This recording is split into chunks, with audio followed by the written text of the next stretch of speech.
Hello, আমরা একটি Serampore girls এসেছি। আচ্ছা, আমি স্টার্ট করছি। ওই গ্রুপ 14 আমাদের পড়াবো বলেছিল। গ্রুপ 14 এগুলো কি পড়ানো হয়েছে একটু দেখো।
দেখো, এই গ্রুপ 14 এলিমেন্টস।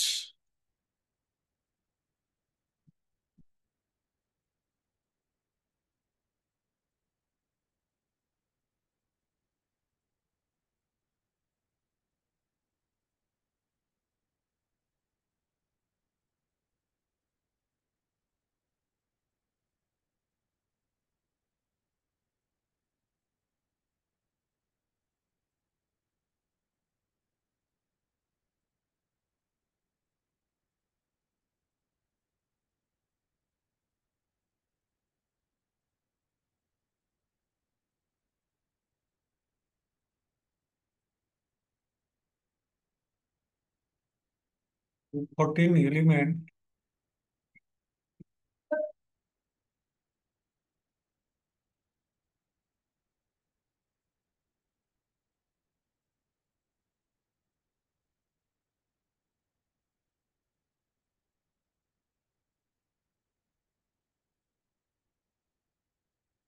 এই যে গ্রুপ 14 এলিমেন্টস, এই যে কার্বন অ্যান্ড সিলিকন, গতদিন একটু ছিল। যাক, তাও অর্ধেক শুনতে পাওনি, অর্ধেকটা ক্লাস। সেই জন্য দেখো, তোমাদের সিলেবাস হচ্ছে কার্বন অ্যান্ড সিলিকন। দেখো, এমনি group 14 of the periodic table consist of, মানে তাতে কি কি আছে দেখো। এলিমেন্ট কার্বন, তার সিম্বল আর অ্যাটমিক পরপর দেওয়া আছে দেখো। কার্বন আছে, সিম্বল সি, অ্যাটমিক নাম্বার 6। আচ্ছা, তারপরে সিলিকন, SI, অ্যাটমিক নাম্বার 40। আর germanium, GE, 32, atomic number. Tin, SN, 50, atomic number. আর লেড, 82, মানে এদের মধ্যে খুব ভারী মেটেরিয়াল এটা, লেড। আচ্ছা, they exhibit a wide range of properties due to their diverse nature from non-metal to metal।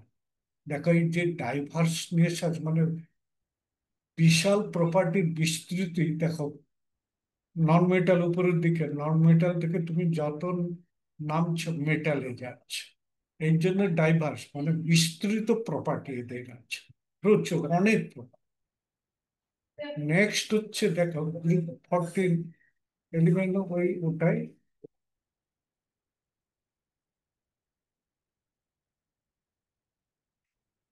আচ্ছা, নেক্সট হচ্ছে সিলেবাস অনুযায়ী তোমাদের হচ্ছে ক্যাটিনেশন। ক্যাটিনেশন দেখো, ক্যাটিনেশনের এটা কি দেখতে পাচ্ছেন এই লেখাটা, না আরো একটু বড় করতে হবে? শুনতে পাচ্ছ? এই যে শ্রীরামপুর, তোমরা শুনতে পাচ্ছ? হ্যালো?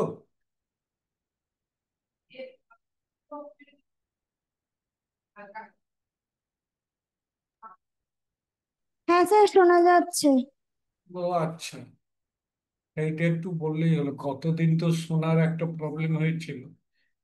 আচ্ছা, the ability of an element catenation প্রপার্টিটা কাকে, to form long chain with atoms of the same element.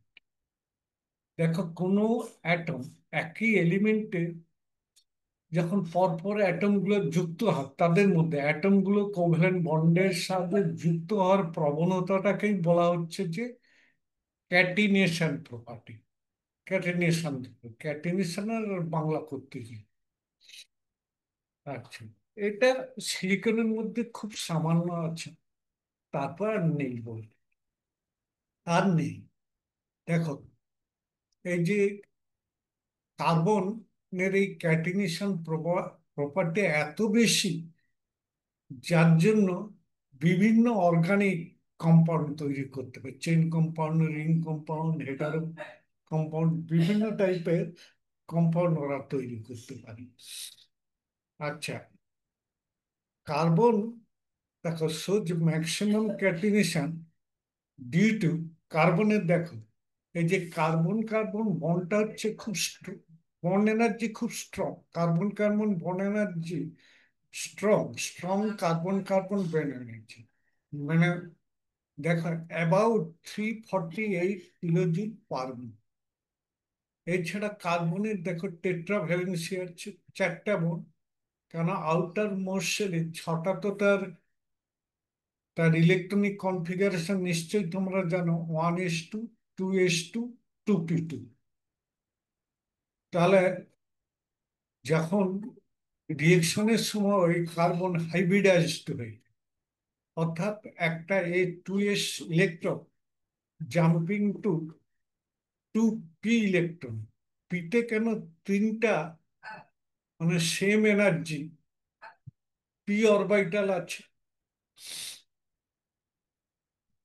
মানে তার কোয়ান্টাম নাম্বার এলটা সেম, মানে একটা এক্স অ্যাক্সিস বরাবর, একটা ওয়াই অ্যাক্সিস বরাবর, আর একটা জেড অ্যাক্সিস বরাবর, আর মাঝখানে ওই তিনটে অ্যাক্সিসকে সেন্টার করে একটা স্পেয়ার, কেন সে তিনটে অ্যাক্সিসকে সেন্টার করে পয়েন্ট, তাদের যেখানে তারা তিনটে অ্যাক্সিস মিলিত হয়েছে সেই পয়েন্টটাকে কেন্দ্র করে তুমি যদি একটা সার্কেল তো আঁকা যায় না, ওটা একটা স্পেয়ার, একটা বলের মতো। আচ্ছা, এই এক্সাম্পলস হাইড্রোকার্বন, পলিমার্স, ফ্লুরিনস, এগুলো পরে পরে তোমরা অর্গানিক কেমিস্ট্রিতেও দেখেছো। একটু মনে হয় আমি শুরু করেছিলাম, যা, আচ্ছা, অ্যালোট্রপিক, মানে এটা জাস্ট সিলেবাস অনুযায়ী, হাই সেকেন্ডারি সিলেবাস অনুযায়ী।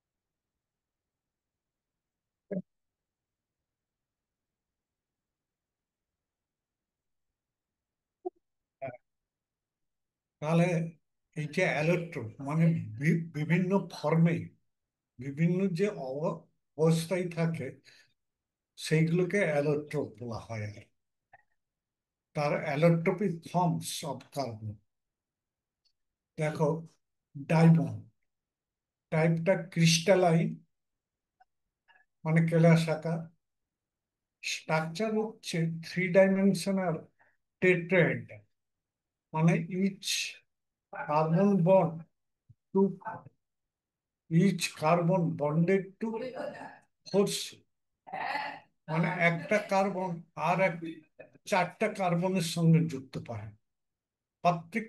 আবার ও তার সঙ্গে ওই যে ডায়মন্ডের টেট্রাহেড্রাল স্ট্রাকচার হয়েছে কেন? টেট্রাহেড্রাল গুলো পরস্পর কার্বনের সঙ্গে যুক্ত হয়ে আছে।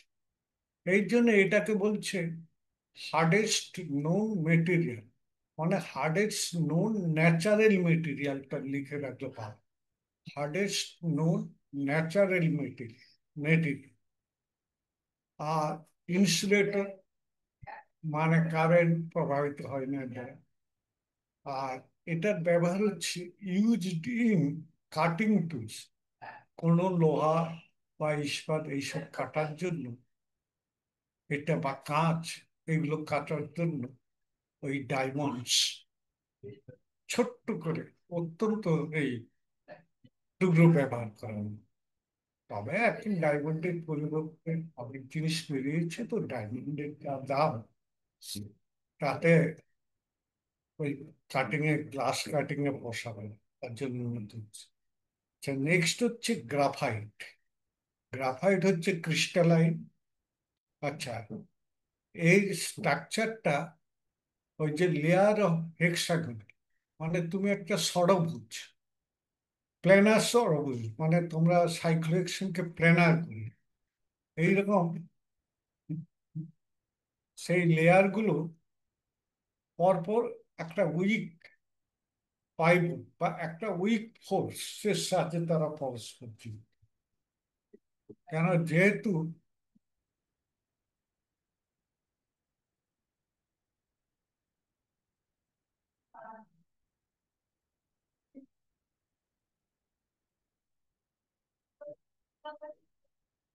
যেহেতু তারা এ কি বলে sp2 কার্বন অ্যাটমস পরস্পর, তাহলে যে কোনো কার্বন sp2 হলে প্ল্যানার হবে। আর যে পি অরবিটাল গুলো আছে সেগুলো পারপেন্ডিকুলার প্ল্যানারে থাকে। এইরকম অসংখ্য লেয়ার পরপর যুক্ত হয়ে গ্রাফাইট তৈরি হয়। ওইরকম ভাবে যে পাই বন্ডের সাহায্যে যোগ থাকার জন্য এটা কন্ডাক্টস ইলেকট্রিসিটি, মানে কারেন্ট পরিবহন করে। Used as lubricant and electric. Lubricant বলতে ওই যে মোবিল, মানে পেট্রোল মোবিল, ওতে তোমার এই মেশানো হয় কেরোসিনের সঙ্গে ওই ইয়ে গ্রাফাইট মিশিয়ে তাকে লুব্রিকেন্ট, পিচ্ছিল, একটা পিচ্ছিল অবস্থায়। আর এতে মেশিনে মোবিলটাকে যাতে না মেশিনে সহজে পড়ে, যে কোনো ইঞ্জিনের চাকাগুলো যাতে না ফাঁক হয়ে যায়, করট করে, সেই জন্য এটা ব্যবহার। তো fluids, molecular solid, close cage বা মলিকুল, ক্লোজ কেজ মলিকুল, মানে 60টা কার্বন, 70টা কার্বন দিয়ে একটা ফুটবলের মতো বিভিন্ন আকারের করবে। যেমন তুমি 3 ডাইমেনশনাল একটা ফুটবল চিন্তা করো, সেই রকম টাইপ। আর পোটেনশিয়ালি এই প্রপার্টিজ বা এই যে পোটেনশিয়াল ইন মেডিসিন, মেডিসিনে এই ফ্লুরিনটাকে ব্যবহার করা হয়। অ্যান্ড ইলেকট্রনিক্স, আর ইলেকট্রনিক্সেও ব্যবহার করে। অ্যামরফাস, মানে নন ক্রিস্টালাইন অ্যামরফাস। এই যে দেখো, এতদিন ফ্লোরিন পর্যন্ত আমরা মলিকুলার সলিড, মানে এটা ক্লোজ কেজ কেজ ছিল। এইবার যে অ্যামরফাস, মানে গুঁড়ো গুঁড়ো, হাতে দিলে তুমি দেখবে গুঁড়ো গুঁড়ো কালো, মানে এর কোনো আকৃতি, নো ডেফিনিট স্ট্রাকচার, এর নির্দিষ্ট কোনো আকার নেই। যেমন চারকোল, সুট, মানে ওই যে চুল পড়ে কিছু দূর, ল্যাম্প ব্ল্যাক, কার্বন ব্ল্যাক, এগুলো হচ্ছে যে মানে এরা অ্যালোট্রন।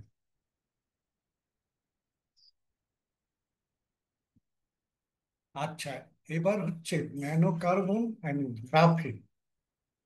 ন্যানো কার্বন আর ন্যানো কার্বন এ আবার ইনক্লুড করছে fullerenes, carbon nanotubes, graphene, carbon dots. এইগুলো ইনক্লুড ফ্লুরিনস, কার্বন ন্যানোটিউব, খুব ছোট ছোট টিউব তৈরি। ন্যানো বলতে অতি ক্ষুদ্র, 10⁻⁹ ন্যানো, খুব ক্ষুদ্র ক্ষুদ্র কার্বন ন্যানো, গ্রাফিনস আর carbon dots. Application electronics, drug delivery আর সেন্সার এই হিসাবে ব্যবহার করে। গ্রাফিনটা হচ্ছে দেখো structure, single layer of carbonate in hexagonal lattice. এই যে স্ট্রাকচারটা হচ্ছে সব single layer of carbon atoms in hexagonal, প্রত্যেকটা ল্যাটিসটা হচ্ছে ওই ষড়ভুজা। Properties extremely strong light. আজকে তাড়াতাড়ি নোট করতে যে এইগুলোর আমি ছবি দিতে পারি না, পরের দিন এই ছবিগুলো একটু দেখে দিই, ওই প্রত্যেকটা ছবি। আচ্ছা, এক্সট্রিমলি স্ট্রং, এই যে properties, extremely strong and light. আর এক্স প্রপার্টিজ, এক্সিলেন্ট প্রপার্টিজ হচ্ছে এক্সট্রিমলি স্ট্রং অ্যান্ড লাইট, খুব হালকা, ওদের কিন্তু খুব স্ট্রং এই গ্রাফিনটা। আর এক্সিলেন্ট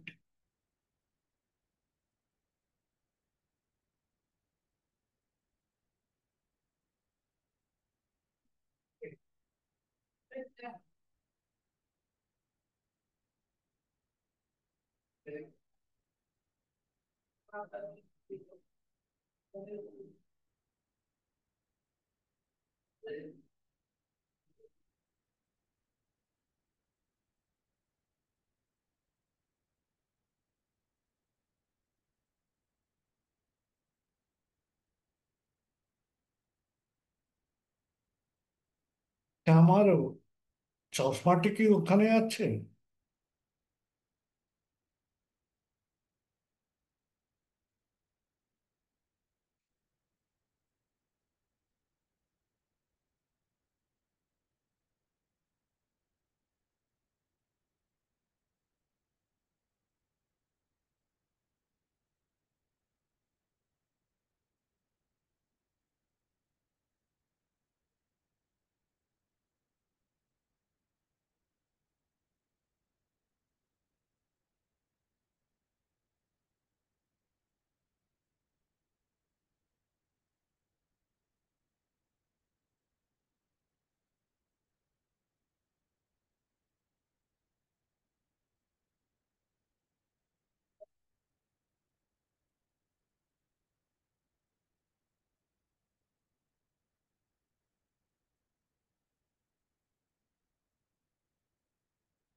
আচ্ছা, এর অক্সাইডস হচ্ছে যে দেখো, কার্বনের দুটো অক্সাইড, কার্বন মনোক্সাইড আর কার্বন ডাইঅক্সাইড। তাদের প্রপার্টি এগুলো খুব শর্টে বলে দিচ্ছি, এগুলো পরে একটু ডিটেলসে বল। প্রপার্টি দেখো, কার্বন মনোক্সাইড আর কার্বন ডাইঅক্সাইড তোমরা এইভাবে ট্যাবুলার ফর্ম করে নিতে পারো।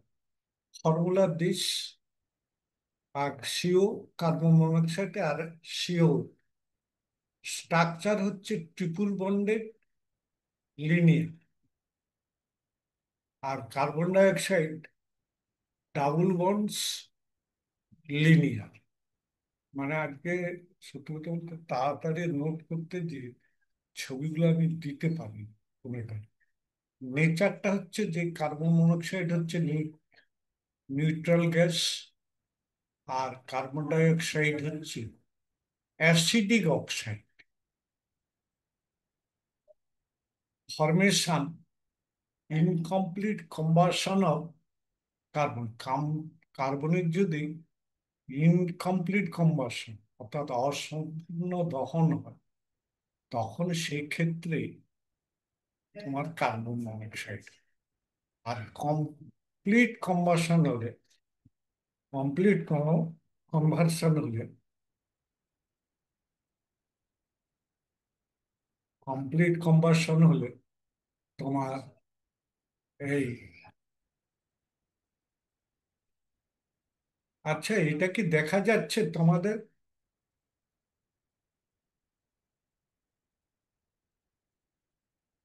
হ্যালো শ্রীরামপুর।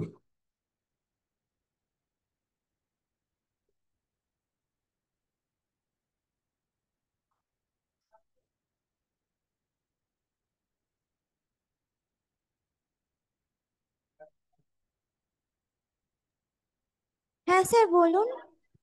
এই যে এগুলো কি দেখা যাচ্ছে, এই যে মানে স্লাইড গুলো দেখাচ্ছে, দেখা যাচ্ছে কি? হ্যাঁ স্যার, দেখা যাচ্ছে সব। দেখা যাচ্ছে তো, আচ্ছা ঠিক আছে। যে এইগুলো তোমরা একটু নোট করে নাও, আমি এগুলো পরে ডিটেলস বলবো, আজই শুরু হয়ে যাবে। আচ্ছা আমরা একটু সামারি প্রথমে বলে দিচ্ছি। রিয়েক্টিভিটি হচ্ছে যে রিডিউসিং এজেন্ট কার্বন মনোক্সাইড, আর কার্বন ডাই অক্সাইড হচ্ছে নন রিয়েক্টিভ অ্যাট রুম টেম্পারেচার। মানে এতে সাধারণ টেম্পারেচারে কার্বন ডাই অক্সাইড কমে দিচ্ছে। আর পয়জনাস, মানে পয়জনাসটা কোনটা কেন? Carbon monoxide highly poisonous, binds with haemoglobin. হোমোগ্লোবিনের সঙ্গে, রক্তের হোমোগ্লোবিনের সঙ্গে এই কার্বন মনোক্সাইড মিশে একটা কম্পাউন্ড তৈরি করবে, যার জন্য হোমোগ্লোবিন মানে জমাট বেঁধে যায় আর প্রভাব করতে পারে না। অর্থাৎ লাস্ট অফ পার্সন বা যে কোনো অ্যানিমেল মৃত্যু ঘনিয়ে আসছে। আর এটা কার্বন ডাইঅক্সাইড খুব একটা টক্সিক নয়। আর তোমরা তো কার্বন ডাইঅক্সাইড খেয়েই ফেল, সলিড কার্বন ডাইঅক্সাইড, এই বরফ আইসক্রিম টিম যার মধ্যে থাকে এই যে সার। আর ইউজেস বলতে এই কার্বন মনোক্সাইড যেহেতু রিডিউসিং এজেন্ট, মেটালার্জিতে মানে যেখানে রিডাকশনে মেটাল অক্সাইড থেকে মেটাল এক্সট্রাকশন করার কাজে ব্যবহার করে। এছাড়া অনেক কেমিক্যাল সিনথেসিসের ক্ষেত্রেও এটা ব্যবহার। আর কার্বন ডাই অক্সাইড যেহেতু এটা অক্সিজেনের থেকে ভাগ, অক্সিজেন আর আসতে দেয় না, ওই জন্য আগুন নিভিয়ে দেয়। ওই জন্য তোমার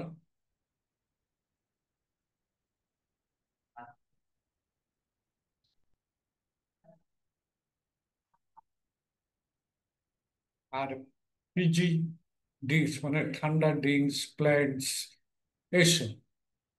ফিজি ড্রিঙ্কস বলতে ওই যেটাকে তোমরা ওই কোকাকোলা, ক্যাম্পাকোলা, লিমকা এই সকল ড্রিঙ্কস খাওয়া আর কি।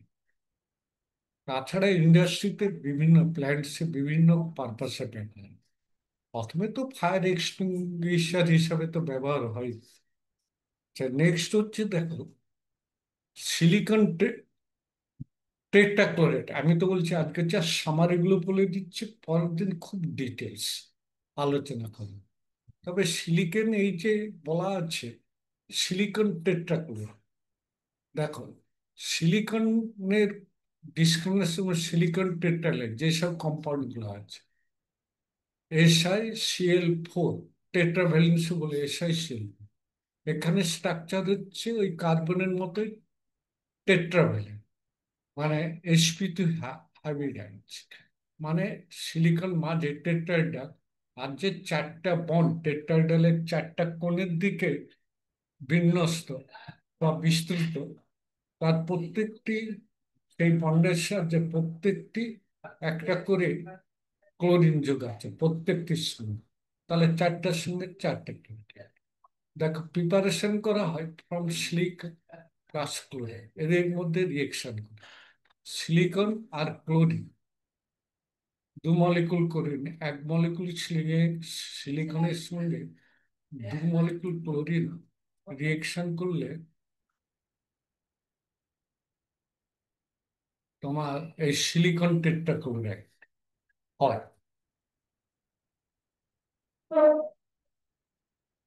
আচ্ছা, সিলিকন টেট্রাক্লোরাইডের স্ট্রাকচার ওই যে বললাম reaction. Next, silicon tetrachloride reacts violently with water, মানে বিস্ফোরণ সহকারে এই ওয়াটারের সঙ্গে রিয়েকশন করে। বিস্ফোরণ যাতে একটু সাবধানে থাকলে আর তোমাদের গায়ে লাগবে না। অনেকটা শব্দ হয় বিস্ফোরণে, যদি ওপেন আগুন টাগুন ওখানে থাকে তাহলে কিন্তু জ্বলে যেতে পারে। দেখ, সিলিকন টেট্রাহাইড্রোক্সাইড এটা তৈরি, আবার সঙ্গে সঙ্গে এই সিলিকন টেট্রাহাইড্রোক্সাইড খুব আনস্টেবল, এটাকে সিলিসিক অ্যাসিড বলে। এটার সঙ্গে সঙ্গে ডিহাইড্রেটেড, এখান থেকে এক মলিকুল ওয়াটার বেরিয়ে যে এটা সিলিকা, মানে যেটাকে আমরা বালি বলি, সিলিকাতে কনভার্ট হয়ে যায়। আচ্ছা, নেক্সট উইকটা তাহলে প্রথম হাইড্রোলিসিস গেল। প্রথমে প্রিপারেশন সিলিকন টেট্রাগোলের আগে রেখে দেখালো, তারপর তার রিয়েকশন হলো। আচ্ছা, reduction, reduce by zinc, silicon tetrachloride জিঙ্কের সঙ্গে রিয়েকশন করলে আবার সিলিকাতে সিলিকন আর টু মলিকুল জিঙ্ক ক্লোরাইড তে পরিণত, SiCl4 plus two molecule zinc arrow Si plus two zinc chloride. এই হচ্ছে যে তোমাদের সিলিকনের রিয়েকশন। আচ্ছা, এবার হচ্ছে সিলিকেটস এন্ড জিওলাইটস। সিলিকেটস দেখো, composed of silicon tetra oxide, silicon tetra oxide, তার 4 মাইনাস হচ্ছে, এটা হচ্ছে সিলিকেটস ইউনিট, একটা সিলিকেট ইউনিট। এরকম পরপর এরা যুক্ত থাকে। Open chain silicates consist of linear chains, এই চেনগুলো পরস্পরের সঙ্গে যুক্ত থাকে, শেয়ারিং অক্সিজেটম, অক্সিজেটম এখানে শেয়ার। আমি পরের দিন এই প্রত্যেকটার স্ট্রাকচার দিয়ে দেখাবো। আজকে পারিনি পুরো নোটটা জাস্ট কমপ্লিট করার জন্য, পুরো নোট তাও হয়নি। জেনারেল ফর্মুলা, জেনারেল ফর্মুলা তুমি দেখো, এদের এই যে সিলিকেটের SiO3 ব্র্যাকেটের মধ্যে প্যারেনথেসিস বা ব্র্যাকেট, ফার্স্ট ব্র্যাকেট আমরা বলি, এন এন সংখ্যক, মানে দেখো সাবস্ক্রিপ্ট হচ্ছে এন, মানে এন সংখ্যক মলিকুল, এন মানে বিশাল বড়, আর চার্জ থাকবে সবসময় টু এন। টু এন দিয়েছে এরকম অসংখ্য চার্জ হয়ে থাকে। তাহলে স্ট্রাকচারটা হচ্ছে each silicon atom is bonded to 4 oxygen atoms in chain silicates। আচ্ছা, 4টা oxygen in chain silicates, each tetrahedral shares 2 oxygen atoms with adjacent with adjacent tetrahedron। আমি আজকে এই পর্যন্ত তো মানে কমপ্লিট করতে পেরেছি। তাহলে আজকে তোমাদের সময়ও হয়ে গেছে, তাহলে আজকে এই পর্যন্ত থাক। পরের দিন ওই প্রত্যেকটা স্ট্রাকচার দেখাবো, আর কার্বন ডাইঅক্সাইড আর কার্বন মনোক্সাইডের আলাদা করে প্রপার্টিজ গুলো ডিসকাশন।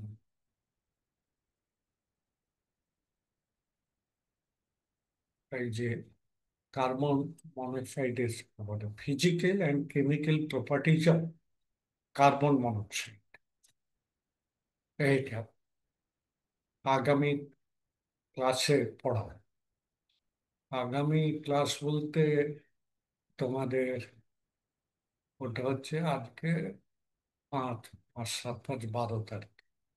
12 তারিখ যেহেতু স্বাধীনতা দিবসের কাছাকাছি, তোমাদের ক্লাসটা বন্ধ হবে না।